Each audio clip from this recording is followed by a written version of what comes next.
I imagine that you have to get like pushback. What has that been like, if you've received it? Yeah.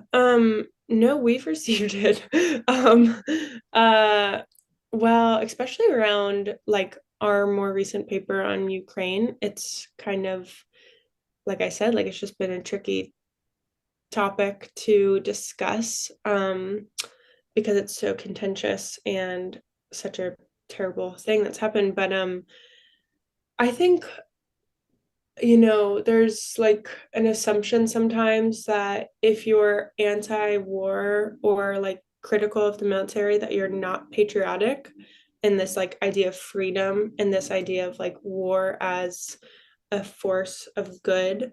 And if you're against that, there's a lot of pushback on like, well, you hate your country, or um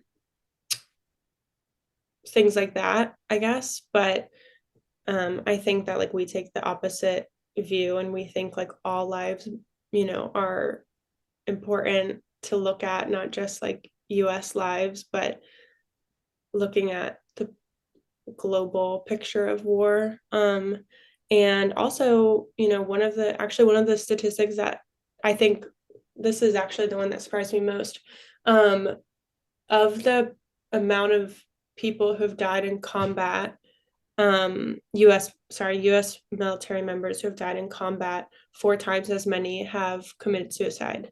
Um, Wow. so that really just speaks to like the ramifications of war, like post-traumatic stress disorder, whatever else you have after, coming back from uh the US military and from fighting in a war.